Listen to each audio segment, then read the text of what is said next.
하나님께서 오늘 저희에게 주신 말씀은 마가복음 12장 28절에서 31절까지입니다. 마가복음 12장 28절에서 31절까지 봉독하겠습니다. 서기관 중 한 사람이 그들이 변론하는 것을 듣고 예수께서 잘 대답하신 줄 알고 나와 묻되 모든 계명 중에 첫째가 무엇이니이까? 예수께서 대답하시되 첫째는 이것이니 이스라엘아 들으라. 주 곧 우리 하나님은 유일한 주시니라. 네 마음을 다하고 목숨을 다하고 뜻을 다하고 힘을 다하여 주 너의 하나님을 사랑하라 하신 것이요.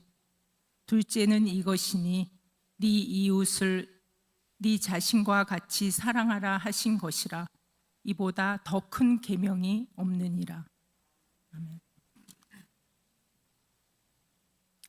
네, 감사합니다. 말씀 전합니다.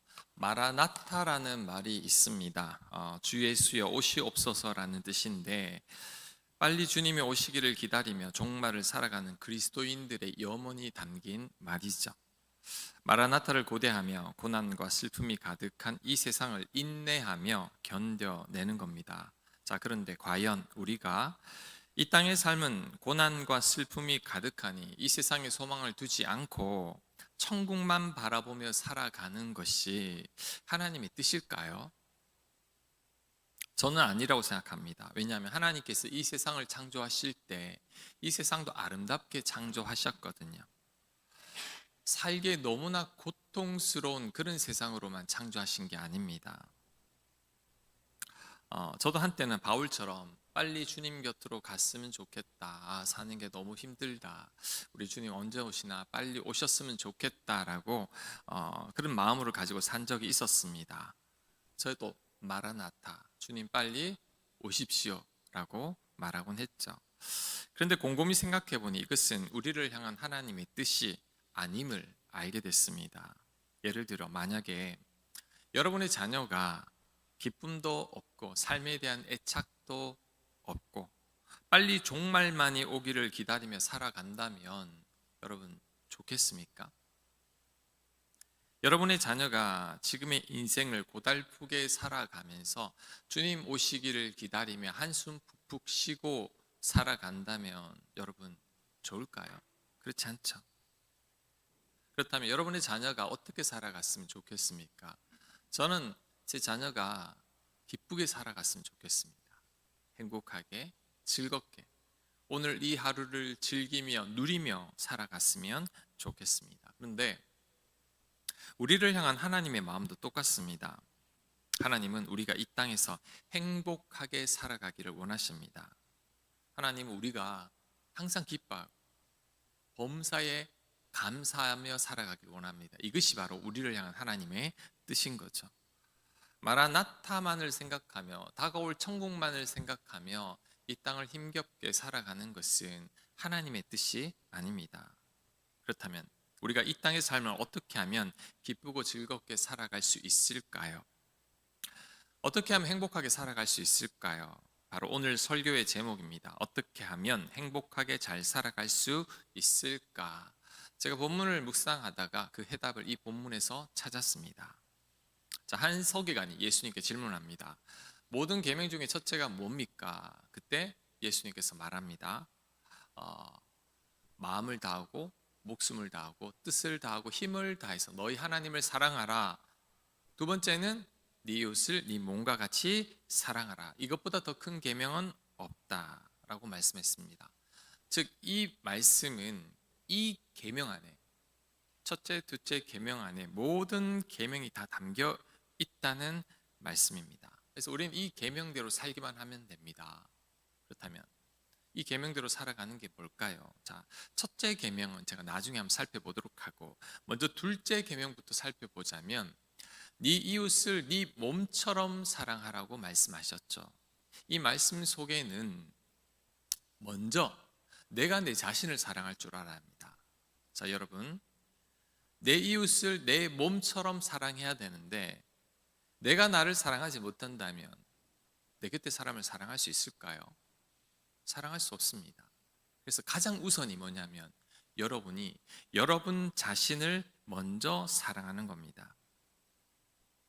내가 나를 제대로 사랑하지 못하면 여러분 곁에 있는 사람들도 제대로 사랑하지 못합니다. 자, 예를 들면 사울이 다윗을 사랑할 수 있을까요?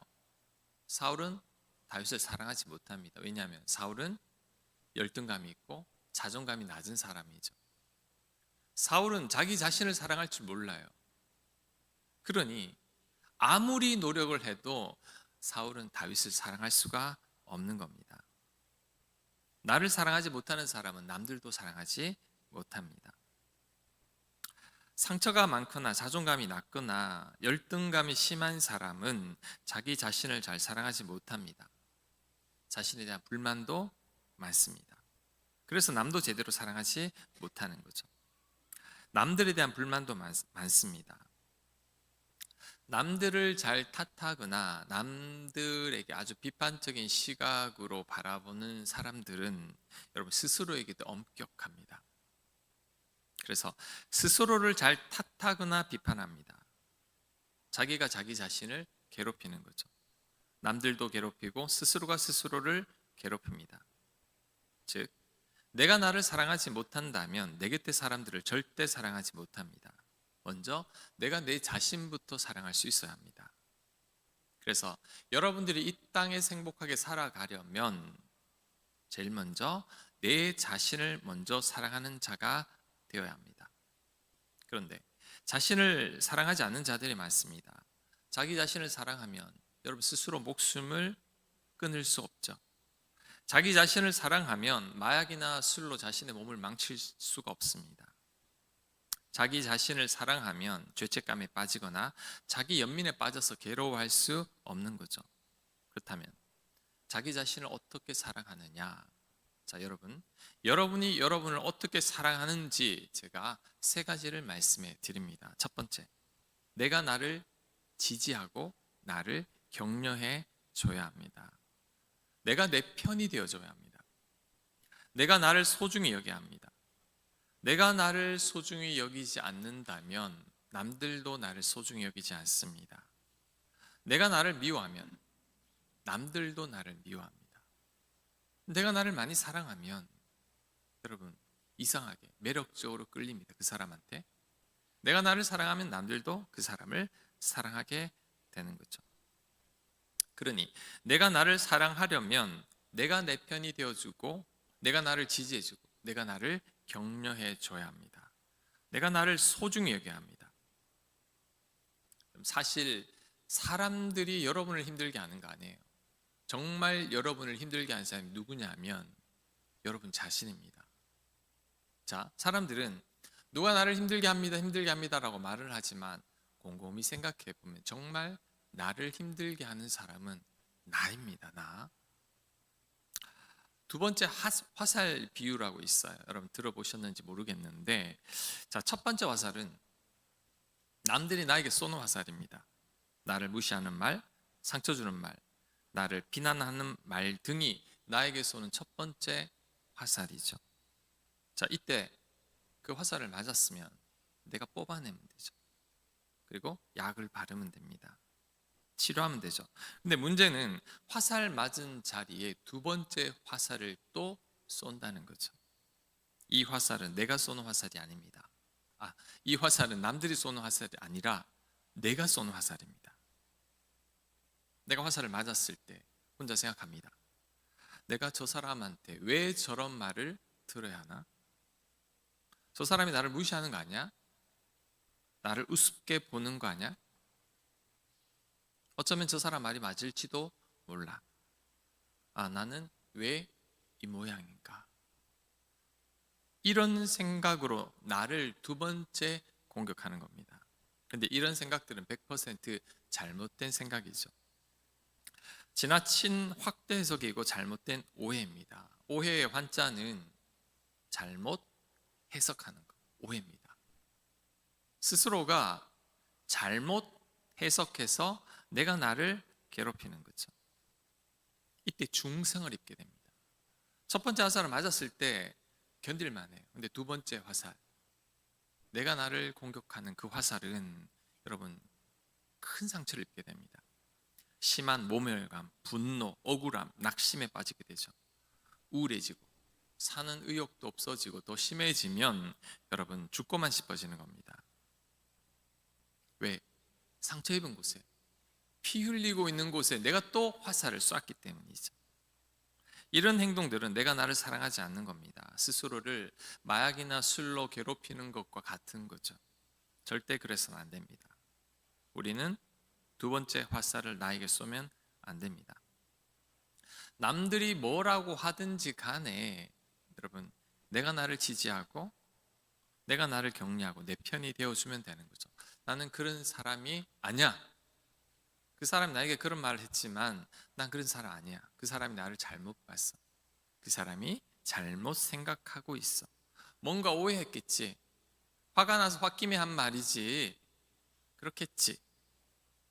여러분, 다르게 생각하는 거죠.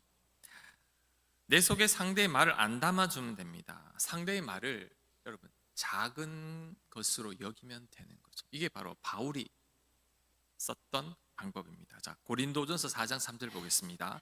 주보 있습니다. 고린도전서 4장 3절. 너희에게나 다른 사람에게나 판단받는 것이, 욕하는 것이 내게는 매우 작은 일이라. 그거 아무렇지도 않게 생각한다는 거죠. 그 다음, 나도 나를 판단하지 아니하노니. 아멘. 자, 바울은 다른 사람들이 뭐라고 하든지 간에, 뭐라고 욕하든지 간에 그것을 아주 작은 일로 여겼습니다. 대수롭지 않게 여기는 거죠. 그 다음, 두 번째 화살도 쏘지 않았습니다. 나도 나를 판단하지 아니하노니. 이 말은 내 생각과 판단으로 내가 나를 괴롭히지 않겠다는 거죠.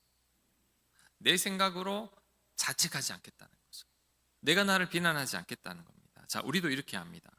내가 나에게 두 번째 화살을 쏘지 않는다면 여러분 아무리 큰 화살을 맞았다 할지라도 금방 회복됩니다. 여러분, 누가 여러분에게 화살을 쐈습니까? 뽑으세요. 그 다음에 뽑는 것만으로도 이미 여러분이 여러분을 많이 사랑하는 겁니다. 내가 치유하면 돼요. 더 이상 두 번째 화살만 쏘지 않는다면 금방 괜찮아집니다. 그리고 사람들은 다 다양하죠. 저마다 생각이 다 다르고 주장이 다릅니다. 그래서 내가 모든 사람들을 만족시킬 수 없습니다. 나를 좋아하는 사람이 있을 수도 있고 나를 싫어하는 사람이 있을 수도 있죠. 그건 그 사람의 마음이죠. 여러분, 그 사람 마음을 내가 바꿀 수 있습니까? 못 바꿉니다. 바꿀 수 없는 것들을 붙들고 괴로워해봤자 나만 손이죠. 여러분, 나도 나를 잘 못 바꾸는데 여러분 스스로가 스스로를 잘 못 바꾸죠. 내가 어떻게 남들을 바꿔요? 나에게 화살을 쏜 사람, 내가 그 사람을 바꿀 수 없다면 더 이상 생각하지 않는 거죠. 자, 전도서 7장 20절 말씀 보겠습니다. 선을 행하고 전혀 죄를 범하지 아니하는 의인은 세상에 없기 때문이라. 21절, 22절 같이 읽습니다. 시작. 또한 사람들이 하는 모든 말에 네 마음을 두지 마라. 그리하면 네 종이 너를 저주하는 것을 듣지 아니하리라. 너도 가끔 사람을 저주하였다는 것을 네 마음도 알고 있느니라. 아멘. 자, 전도서 기자는 이렇게 말하죠. 이 세상에 죄 안 짓는 의인은 하나도 없다. 다 죄인이라는 거죠. 그러니까 죄인인 사람들이 하는 말에 다 귀 기울이지 말라는 겁니다. 그 다음, 사람들이 나에게 무슨 말을 하는지 귀를 기울이게 되면 반드시 듣게 되는 게 누군가가 내 욕하는 소리를 듣게 된다는 거죠. 그러면서 하는 말이, 남들이 나 욕하는 거 이상한 거 아니다. 왜? 너도 욕하잖아. 너도 욕하면서 왜 남들이 욕하면 안 되는 거니? 그 말씀인 거죠. 그래서 내가 나를 사랑하는 것은 남들의 말에 귀 기울이지 않는 겁니다. 또한 남들이 나를 욕할 수 있는 것을 그냥 당연하게 여기는 거죠. 나는 완벽한 사람이 아니기 때문입니다. 자, 이렇게 생각하면서 첫 번째 맞은 화살을 내가 뽑아야 합니다. 그럴 수도 있지. 뭐 사람들이니까 그렇지. 뭐 나도 그러니까. 대수롭지 않게 여기고 작게 여기고 내가 나를 괴롭히지 않는 거죠. 이게 치료하는 겁니다. 그리고 최고의 치료는 내가 나에게 좋은 말들을 많이 해주는 거죠. 내가 나를 지지하고 격려해 주는 겁니다. 사람들 말 신경 쓰지 마. 그냥 하는 말이야. 어떻게 내가 모든 사람들을 다 만족시켜? 괜찮아. 아무것도 아니야. 나도 남 욕하잖아. 뭐 남들도 나를 욕할 수 있는 거지. 그리고 하나님 내 마음 아시잖아. 내 억울함 하나님 갚아주실 거야.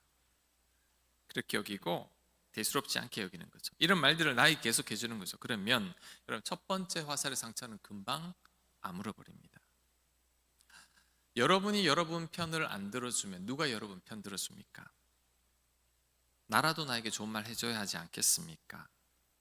그 어느 누구의 말보다 내가 나에게 좋은 말 해주는 게 가장 큰 힘이 됩니다. 다시 말씀드립니다, 여러분. 누군가가 여러분 곁에 여러분을 사랑하는 사람들이 여러분에게 해주는 말이 큰 힘과 용기가 되지만 더 큰 힘과 용기가 되는 건 내가 나에게 주는 말입니다. 내가 나에게 괜찮아. 아무것도 아니야. 그럴 수도 있지. 잘못 생각하는 거야. 나 지금 오해받고 있어. 이 억울함 하나님 풀어주실 거야. 괜찮아. 이렇게 내가 나에게 해주는 말이 뭐냐 하면 여러분 화살을 뽑고 약을 바르는 거죠. 이게 나를 사랑하는 것입니다. 그러니 여러분이 여러분을 지지해야 됩니다. 남들이 뭐라고 하든지 간 여러분이 여러분의 편을 들어주고 여러분에게 힘이 되어야 합니다. 이게 여러분이 여러분을 사랑하는 겁니다. 자, 두 번째. 내가 나를 사랑하는 것은 있는 그대로의 나를 받아들이는 겁니다. 불행한 사람들의 공통점이 있어요. 그게 뭐냐 하면 눈이 높고 스스로에 대한 기대치가 너무나 큽니다. 근데 우리가 이럴 수밖에 없는 이유가 있어요. 살아오면서 그렇게 영향을 받았기 때문입니다. 우리 살아오면서 어떤 말들을 많이 들었죠? 착한 사람 돼야 돼. 성실해야 돼. 공부 열심히 해야 돼. 좋은 대학 가야 돼. 좋은 직장 가야 돼. 좋은 사람 만나야 돼. 교회 열심히 다녀야 돼. 더 잘해야 돼. 그러니까 우리들은 지금보다 더 나은 사람이 되어야 한다고 계속해서 교육을 받아왔어요. 그래서 우리들은 지금의 나로 만족을 못하는 겁니다. 그리고 특히 이런 사람들이 남들과 나를 자꾸만 비교합니다. 왜냐하면 더 나은 사람이 되라, 더 뛰어난 사람이 되라는 말 속에는 이미 남들과 경쟁해서 이기라는 뜻이 담겨 있기 때문이죠. 그래서 남들과 나를 끊임없이 비교합니다. 그래서 내가 남들보다 낫다고 생각하면 아주 기분 좋아요. 우쭐대죠. 하지만 내가 남들보다 못하다 생각하면 우울해집니다. 하지만 여러분, 나보다 더 뛰어난 사람은 세상 어디나 있습니다. 내가 지금 최정상에 올라왔다라고 생각하지만 막상 올라가 보면 나보다 더 정상에 있는 사람들이 주변에 있죠. 그러면 나는 다시 우울해집니다. 자신감을 잃게 되고 의기소침해지는 거죠. 그런데 이런 태도는 나의 있는 모습 그대로를 내가 인정하지 않는 겁니다. 하나님께서 여러분을 아주 특별한 존재로 만드셨는데 그 존재를 거부하고 우리들은 자꾸만 남들 따라가려고 하는 거죠. 남들을 이기려고 하는 겁니다. 이것은 내가 나를 사랑하지 않는 것이고 내가 나를 미워하는 겁니다. 이러면 절대 행복하게 살지 못합니다. 여러분, 우리나라 대학생들 가운데 어느 대학교에 다니는 학생들이 가장 열등감이 심한 줄 아세요? 통계를 보니까 이 대학의 학생들의 88%가 열등감이 시달린다고 합니다. 어디냐? 우리 S대. 우리는 제일 좋은 대학이라고 생각하지만 그 학교에 다니는 학생들의 88%가 열등감이 있다고 그래요. 이해가 안 가죠? 왜? 아니, 가장 뛰어난 애들끼리 모여 있으니까 내 주변에 다 나보다 나아 보이는 거죠. 그래서 열등감을 느끼게 되는 겁니다. 그런데 여러분, 사실 우리 모두는 다 열등감이 있어요. 이 자리에 있는 모든 분들. 이것은 있는 그대로의 나를 사랑할 줄 모른다는 겁니다. 내가 얼마나 귀하고 소중한지를 모르는 거죠. 그래서 인생을 누리지 못합니다. 자, 여러분이 여러분에게 주어진 이 삶을 누리지 못하는 가장 큰 이유는 뭐냐 하면 내가 얼마나 소중한지, 내가 얼마나 귀한지를 모르고 자꾸만 남들을 따라가려고 하기 때문인 거죠. 전도서 6장 1절이 그것을 말합니다. 자, 전도서 6장 1절. 솔로몬이 탄식입니다. 어떤 탄식이냐? 자, 누리지 못하는 사람들이 가는 탄식입니다. 사람의 마음을 무겁게 하는 억울한 일이 하늘 아래 있는 것을 나는 보았다. 부귀영화를 아쉬움 없이 하나님께 받았으면서도 그것을 마음껏 누려보지 못하고 엉뚱한 사람에게 물려주는 일이 있다. 헛되다 뿐이랴. 통탄할 일이다. 자식을 100명이나 두고 아무리 오래 산다 할지라도 인생을 마음껏 즐기지 못하고 죽어서도 편안히 묻히지 못할 신세라면 이것은 아예 낙태된 아이보다 못하지 않겠는가. 공동번역 개정판으로 한번 해봤습니다. 여러분, 부귀영화를 아낌없이 받았지만 누리지 못하는 사람이 있다는 거죠. 그러니까 여러분이 아주 많은 돈과 지위를 가지고 있지만 그것을 누리지 못하는 사람이 있다고 합니다. 자식을 100명 낳고 장수하며 살았습니다. 복 받은 것 같지만 그것도 즐기지 못하는 사람이 있다는 거죠. 헛된 일이고 통탄할 일이고 억울한 일이라고 합니다. 차라리 태어나지 않는 게 낫다는 거죠.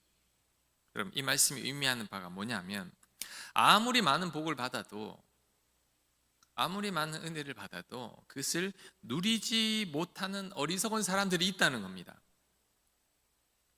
많은 복을 받는 게 중요한 게 아니에요. 여러분, 누릴 줄 알아야 합니다. 진짜 복 받는 사람은 적게 받아도 누릴 줄 아는 거. 많은 은사가 있고 많은 재능이 있고 많은 것을 가졌지만 누리지 못하는 억울한 사람들이 많은 반면에 여러분, 재능은 없어도 많이 가지지 못해도 그것을 즐기며 누릴 수 있는 사람, 그 사람이 진짜 복 받은 사람이라는 거죠. 자, 그렇게 되기 위해서는 지금의 나를 있는 그대로 받아들여야 합니다. 나는 납니다. 하나님께서 여러분으로 만드셨어요. 이 세상에 여러분은 한 명밖에 없죠. 그래서 우리는 생긴 대로 놀면 되는 거죠. 그런 말이 있죠. 생긴 대로 논다. 하나님께서 나를 만드신 대로 놀면 됩니다. 괜히 남들 따라하려고 하다 보면 내가 불행해지죠. 자, 저는 저 나름의 독특한 모습이 있어요. 이게 내 은사죠. 그런데 제가 다른 목사님들 흉내 내려고 하고 자꾸 비교하고 이렇게 되면 나만 불행해지는 거죠. 저는 내 생긴 대로, 내 은사대로, 내 성품대로 나에 맞게 목회를 하면 되는 거죠. 남들 바라볼 필요 없다는 겁니다.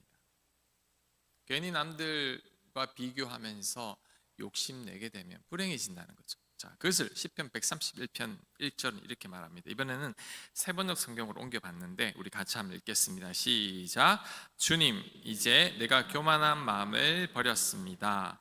오만한 길에서 돌아섰습니다. 너무 큰 것을 가지려고 나서지 않으며 분에 넘치는 놀라운 일을 이루려고도 하지 않습니다. 오히려 내 마음은 고요하고 평온합니다.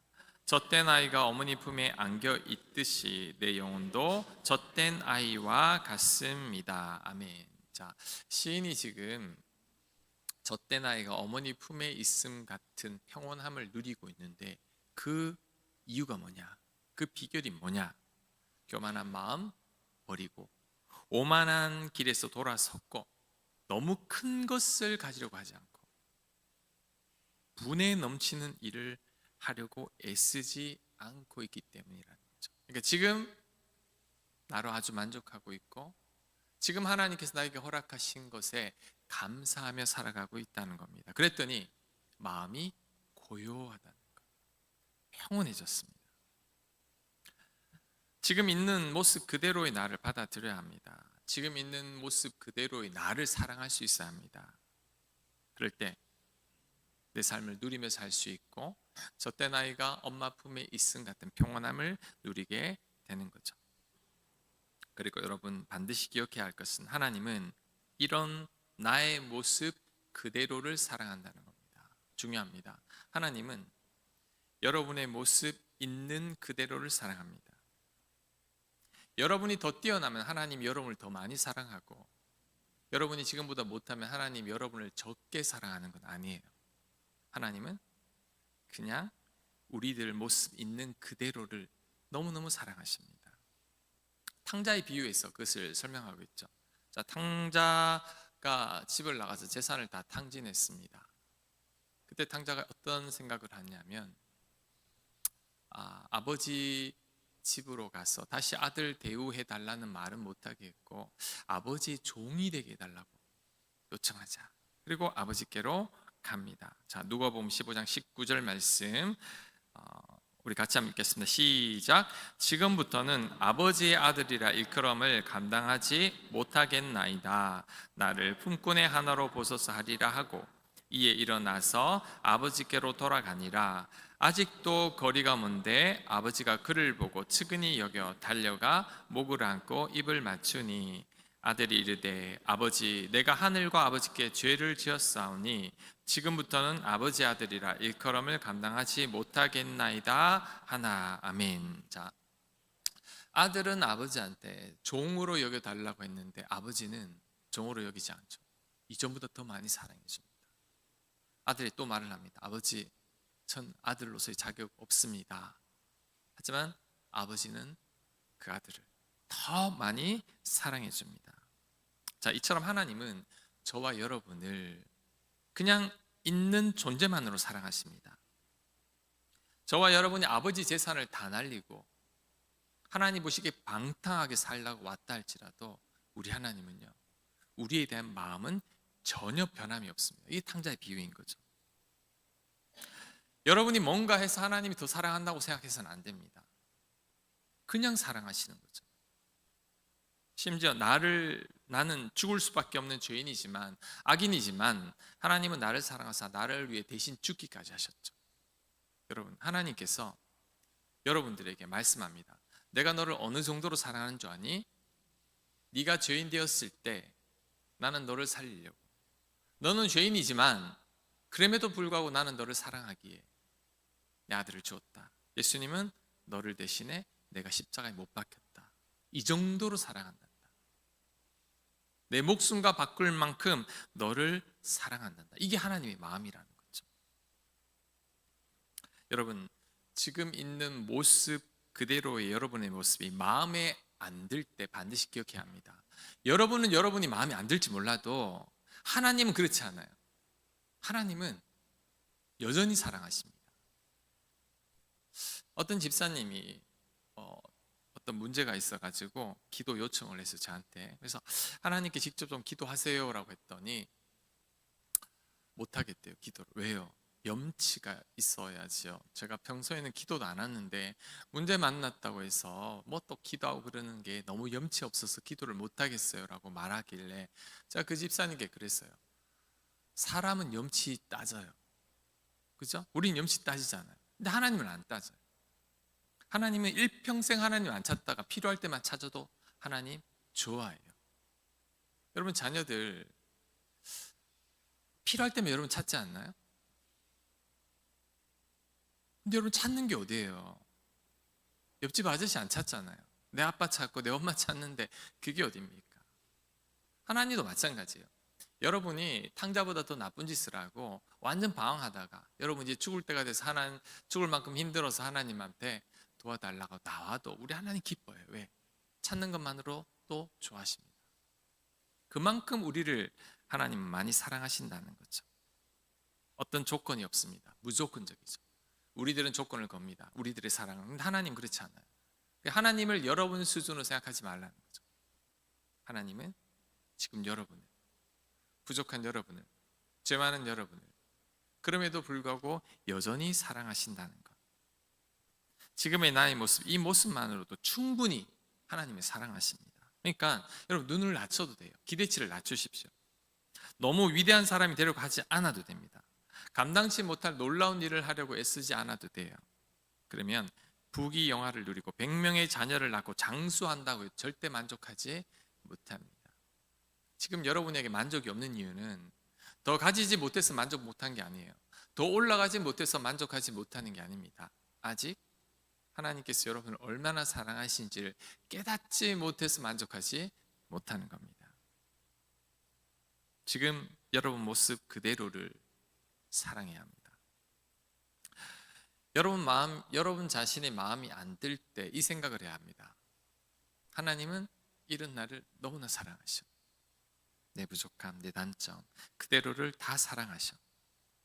그러니 나도 있는 모습 그대로의 나를 사랑해야겠다, 이겁니다.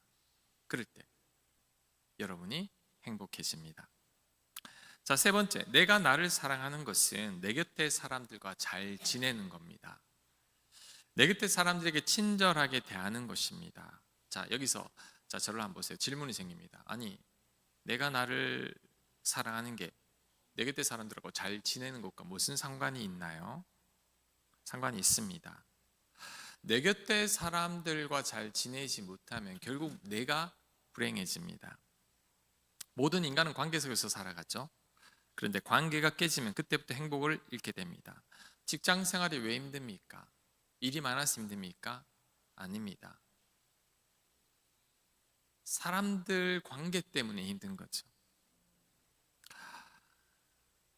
가만히 보면 우리 인생살이 힘든 이유가 여러 가지가 있겠지만 사실 우리를 가장 힘들게 하는 것은 사람입니다.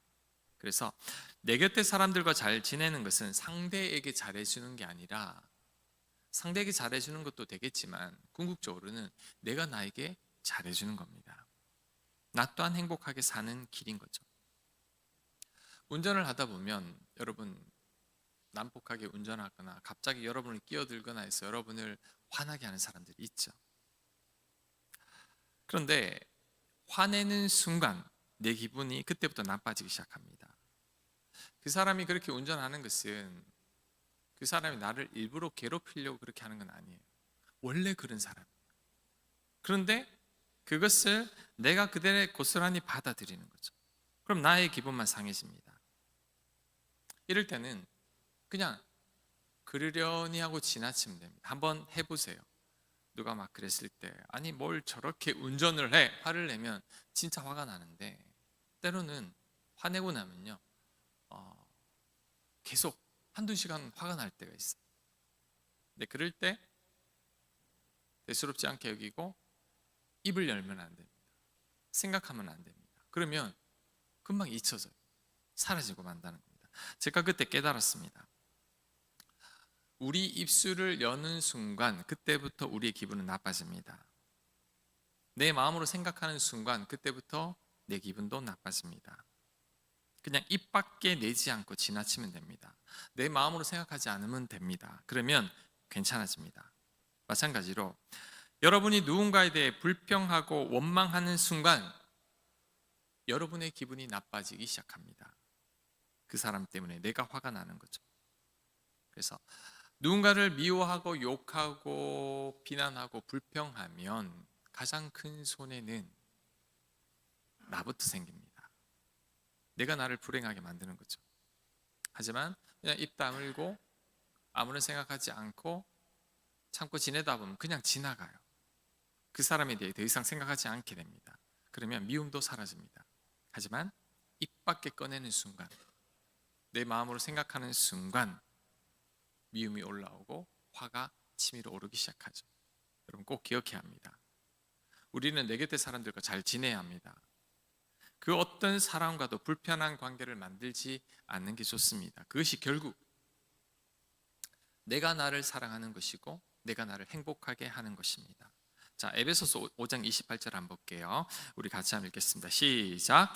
남편들도 자기 아내 사랑하기를 자기 자신과 같이 할지니 자기 아내를 사랑하는 자는 자기를 사랑하는 것이라. 자, 뒷부분이 중요합니다. 자기 아내를 사랑하는 자는 자기를 사랑하는 것이라. 이게 무슨 말이지? 여러분, 이 말이 진리입니다. 자, 여러분, 만약에 아내를 사랑하지 않는 남편이 있다면 어떻게 되죠? 아내랑 다투겠죠. 근데 아내는 일평생 가장 나와 같은 시간을 많이 보내는 분이잖아요. 근데 그분하고 사이가 안 좋으면 내 일평생 나는 불행해집니다. 뿐만 아니라 부부가 좋지 않으면 자녀들까지 그 영향을 받아요. 가정이 화목하지 않은 거죠. 그래서 나는 아내를 사랑하지 않았을 뿐인데 그 결과가 뭐냐면 일평생 불행한 삶을 살게 된다는 거죠. 이건 비단 배우자에게만 해당되는 건 아닙니다. 내 곁에 모든 사람들에게 다 해당됩니다. 자, 내 직장에서 내 동료와 관계가 나빠지면 누가 힘들어지죠? 내가 힘들어지죠. 내가 불행해집니다.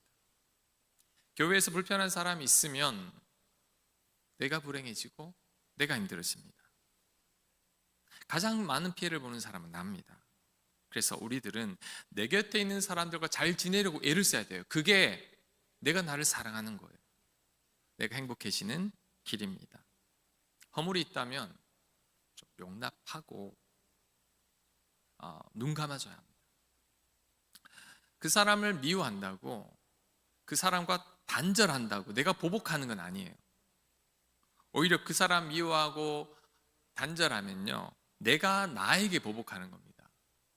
내가 나를 괴롭히고 있는 거라는 거죠. 왜냐하면 그 사람 때문에 지금 내가 화가 나 있고 내가 행복하지 않기 때문이죠. 그래서 저는 이렇게 생각합니다. 보복하는 사람이 가장 어리석은 사람입니다. 스스로를 불행으로 몰고 가는 사람입니다. 제가 자주 하는 말이 있죠. 용서는 상대를 향한 자비가 아니라 내가 나에게 베푸는 가장 큰 자비라고. 용서하지 않으면, 내가 저 사람을 용서하지 않는다고 그 사람이 불행하게 사나요? 내가 용서하지 않아도 저 사람은 몰라요. 근데 내가 용서하지 않는 순간 내가 불행해지기 시작합니다. 그 사람 때문에 그 사람 주변 사람들하고 관계가 끊어집니다. 내가 고립돼서 외로워지는 거죠. 그래서 용서는 상대에게 베푸는 자비가 아니라 내가 나에게 베푸는 가장 큰 자비라는 거죠. 그래서 용서라는 겁니다.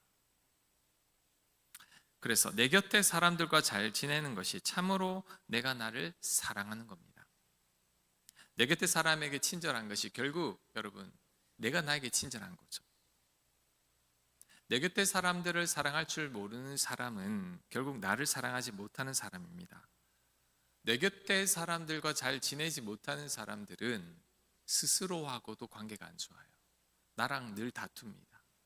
내 생각으로 나를 괴롭히고 나를 비방하고 채찍질하고 괴로워하고 자책하고. 내 곁에 사람에게 친절하지 못한 사람은 스스로에게도 친절하지 못한 사람입니다. 말도 스스로에게 함부로 막 하게 되죠. 그러니 나를 위해서라도 내 곁에 모든 사람들과 잘 지내야 합니다. 그것이 진정으로 나를 사랑하는 길입니다. 그게 내가 행복하게 사는 길이기도 하죠. 로마서 12장 18절 말씀 우리 같이 읽습니다. 시작. 할 수 있거든 너희로서는 모든 사람과 더불어 화목하라. 가능하면 모든 이들과 화목하라는 거죠. 왜? 그래야 행복하죠. 그래야 내가 여러분 내 스스로를 사랑하며 사는 것입니다. 골로새서 3장 13절 시작. 누가 누구에게 불만이 있거든 서로 용납하여 피차 용서하되 주께서 너희를 용서하신 것 같이 너희도 그러하고. 왜 용납하라고 할까요? 그래야 내가 행복하기 때문입니다. 이 성경 이 말씀은 여러분이 용서하지 못하는 그 사람을 위해서 하는 말씀이 아니라 나를 위해서 하나님께 하시는 말씀입니다. 너가 행복해야지. 네가 용납해야 네가 행복해지는 거란다라고 말씀하고 있는 거죠. 자, 오늘 제가 나를 사랑하는 것 3가지 말씀을 드렸습니다. 내가 나를 지지하고 격려해 주라는 것, 그리고 나의 모습 있는 그대로를 받아들이라는 것, 3번째 내 곁에 사람들과 잘 지내라는 거죠. 여러분 이 3가지가 된다면 내가 나를 사랑하는 거예요. 내가 나를 사랑하게 되면 어떻게 되냐면 비로소 옆에 사람들을 사랑할 수 있습니다. 여러분 가운데 용서가 안 되는 사람들이 있죠. 누군가 사랑하기가 참 힘든 사람들이 있죠. 왜 그러냐면 아직 여러분은 여러분 스스로를 사랑하고 있지 않아요.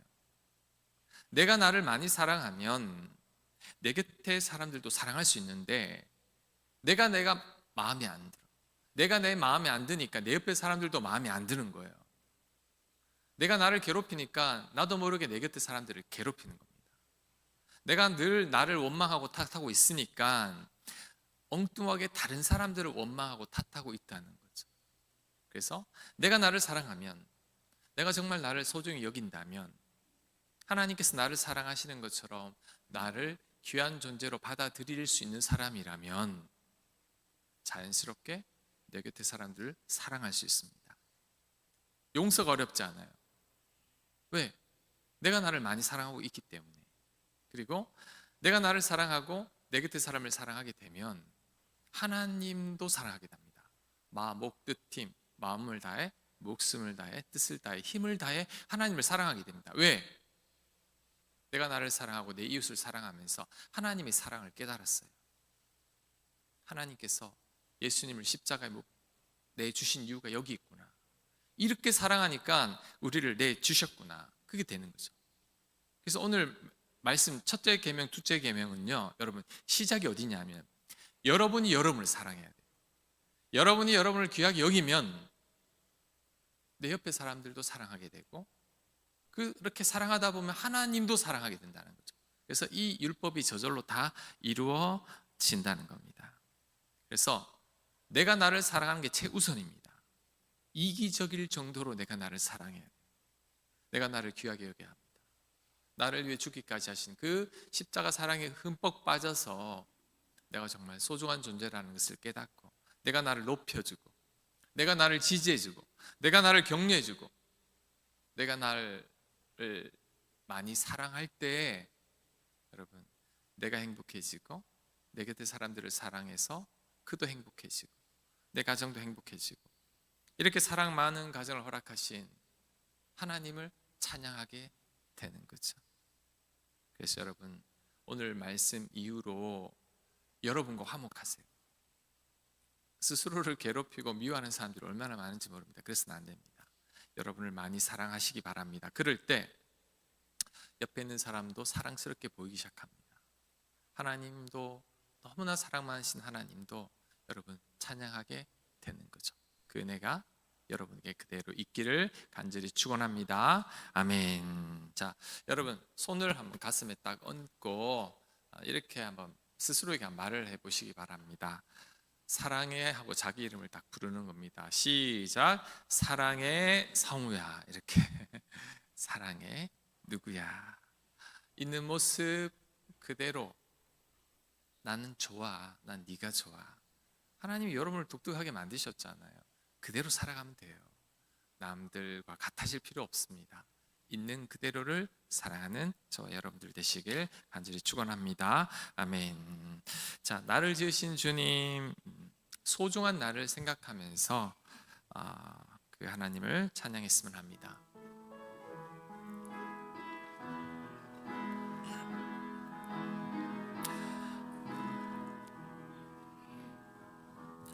나를 지으신 주님, 내 안에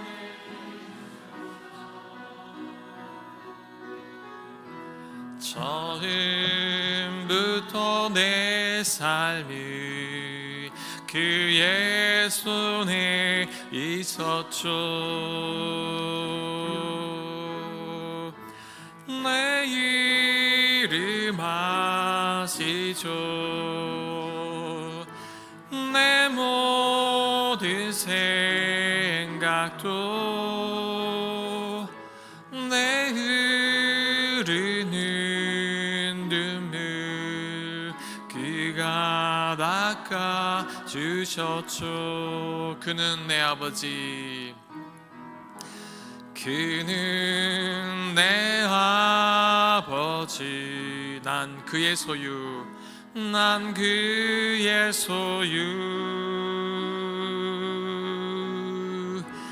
내가 어딜 가든지 날 떠나지 않죠. 여러분을 소중하게 여기기 때문입니다.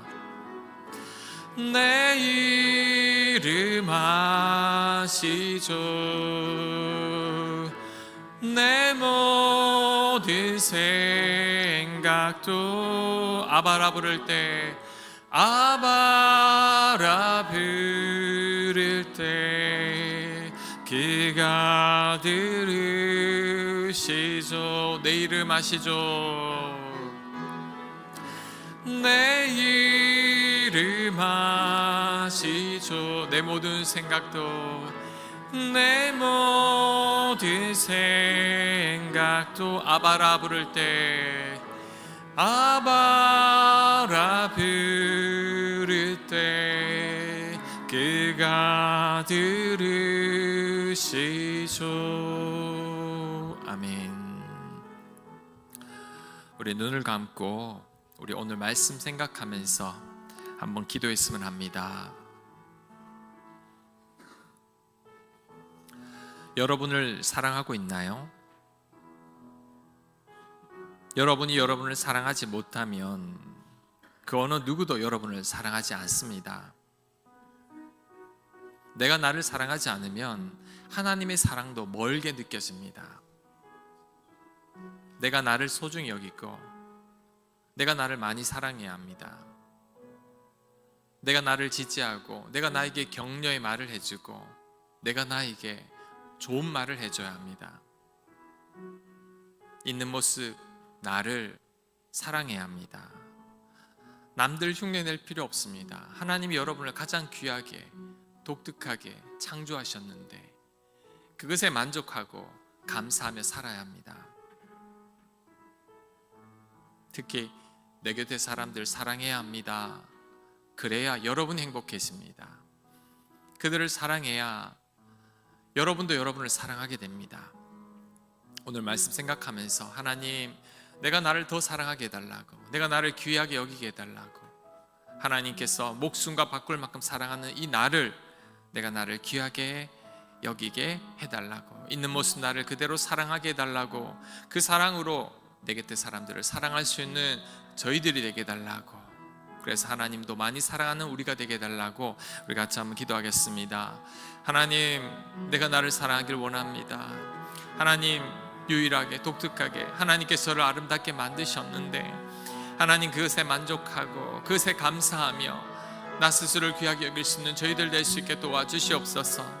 하나님, 우리 성도님들 가운데 내가 나를 사랑하지 못해 고통받고 있는 자들이 있다면 하나님, 나를 사랑하게 하소서. 내가 나를 귀하게 여기게 하시고 내가 나에게 좋은 말을 하게 하여 주셔서 그로 말미암아 내 주변 사람들도 사랑할 수 있는 넉넉함을 허락하여 주시옵소서. 그래서 하나님도 더 많이 사랑할 수 있는 저희들 될 수 있도록 하나님 인도하여 주시옵소서. 하나님, 내가 나를 사랑하는 것이 하나님 모든 것의 시작임을 깨닫고 하나님 더 깊이 나를 사랑할 수 있도록 아버지께서 역사하여 주시옵소서. 하나님, 아직도 고민 가운데 있는 자들이 있다면 하나님 불쌍히 여겨주시고 하나님 많이 사랑하게 하시고 하나님 이들을 회복시켜 주시옵소서. 아버지께서 은혜를 베풀어 주시옵소서. 하나님 은혜를 베풀어 주소서. 하나님 은혜를 베풀어 주소서. 의식하지 않게 하소서. 하나님만 바라보게 하여 주시옵소서. 주님 간절히 원합니다. 주님 도와주시옵소서.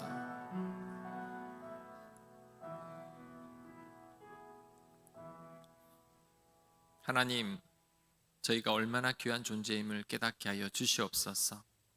하나님께서 목숨과 바꿀 만큼 우리를 사랑하셨는데 내가 그 놀라운 사랑을 받고 있음을 깨닫게 하여 주셔서 이제는 나의 모습 그대로를 사랑할 수 있는 저희가 되게 하여 주시옵소서. 남들 흉내내지 않게 하시고 남들과 비교하지 않게 하시고 헛된 욕심 부리지 않게 하시고 지금 주어진 것만으로도 충분하니 이제는 누리며 즐기며 살아갈 수 있는 저희들 되게 하여 주시옵소서.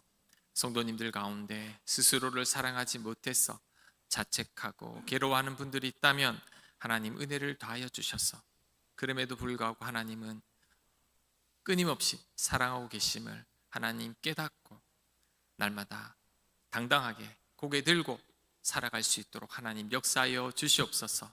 우리 곁에 있는 사람들을 사랑함으로 또한 행복한 삶을 살아갈 수 있는 저희들 되도록 인도하여 주시옵소서. 오늘도 감사하는 마음으로 예물 올려 드립니다. 드린 모든 손길들 하나님 축복해 주셔서 부족함 없게 하시고 늘 기쁨 충만하게 하시고 이미 주어진 것들을 마음껏 즐기며 누리며 살아가게 하여 주시옵소서. 하나님을 더 많이 사랑하게 하시고 남은 인생 복되고 즐겁게 살아갈 수 있도록 역사하여 주옵소서. 가정을 지켜주시고 자녀들 형통할 수 있도록 은혜 베풀어 주시옵소서. 이 모든 말씀 예수님 이름으로 기도합니다. 아멘. 우리 주 예수